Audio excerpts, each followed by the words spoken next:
Story RH, le podcast RH qui ne vous raconte pas d'histoire. Bienvenue à toutes, bienvenue à tous.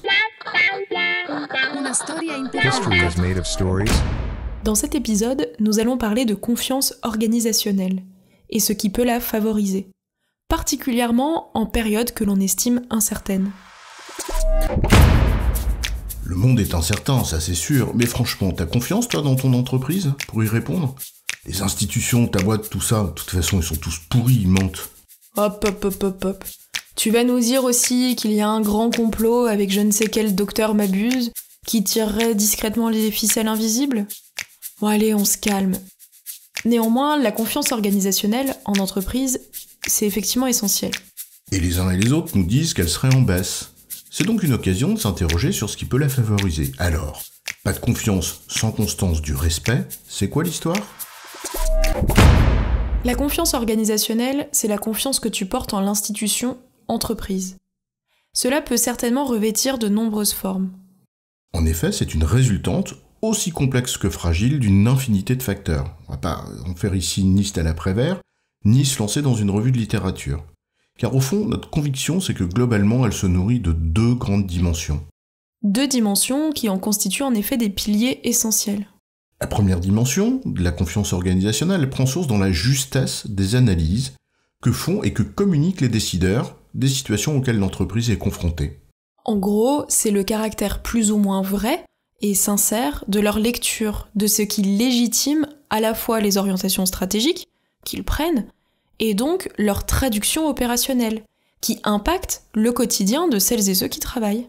La seconde dimension, c'est le sentiment de justice qui résulte de la manière dont ils traitent justement celles et ceux qui font vivre l'entreprise et qui sont exposés au quotidien aux conséquences de leurs décisions. En fait, le premier pilier, il relève de la justesse de l'analyse. Il est donc par nature porteur de biais. Alors que le second relève de la justice, du moins du sentiment que l'on en a, donc il est porteur de subjectivité par nature. Et entre les deux peut s'installer une grande dissonance, celle où tu as l'impression qu'on t'a pipoté et qu'on t'a injustement traité. Et c'est la raison pour laquelle on invoque la notion d'authenticité, en d'autres termes, pour réduire les dissonances qui pourraient exister entre justesse et justice, il faut faire preuve d'authenticité, dit autrement, on comprend qu'on se trompe, pas qu'on te berne ou qu'on se moque de toi. Et c'est bien là le sujet. Faire preuve d'authenticité. Des signes tangibles dans le temps. Et quand cette authenticité a été perçue par les salariés comme mise à mal dans le passé, t'as un autre risque que l'incertitude qui surgit. Quand certains décideurs ont par le passé exagérément brandi ce spectre de l'incertitude, alors que les temps étaient objectivement moins chaotiques, et qu'ils ont fait ça pour légitimer des transformations dont les collaborateurs ont subi les conséquences. Eh bien ces décideurs-là, ils pourraient bien peiner à reconstruire la confiance pour affronter des moments qui sont plus brutaux. Et en fait, c'est un procédé vieux comme le monde. Et peut-être que pour certains ou pour certaines, il était considéré comme opportun. On mobilise sur un ennemi externe, on fédère le dedans par la peur du dehors, mais cela laisse toujours des traces profondes et durables dans le corps social. L'incertitude, ça suppose d'abord un discours de transparence et de vérité.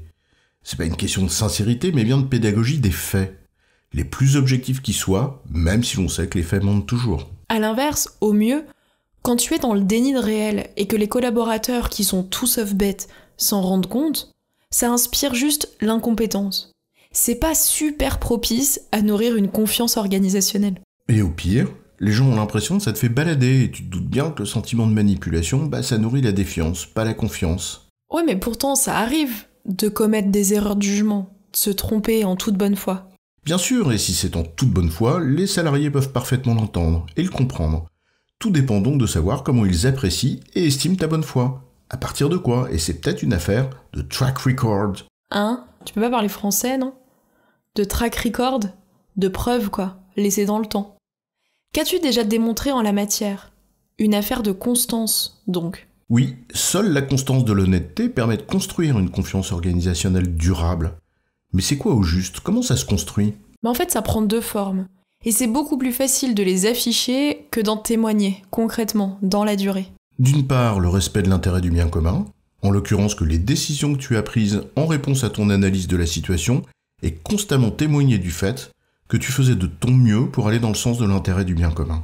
Et d'autre part, le respect des êtres humains. Pas remettre l'humain au cœur de nos préoccupations ou faire de l'humain notre priorité. Ça, c'est des formules, souvent creuses. Mais bien témoigner constamment par tes décisions que tu les conditionnais à un intérêt supérieur, celui qui consiste à respecter les personnes.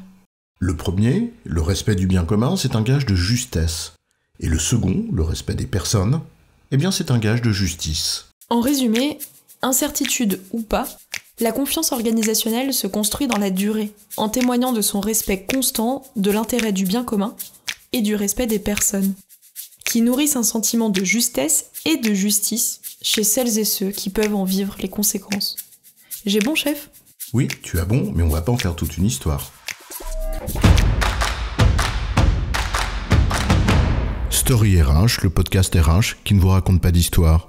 Retrouvez tous les épisodes sur storyrh.fr.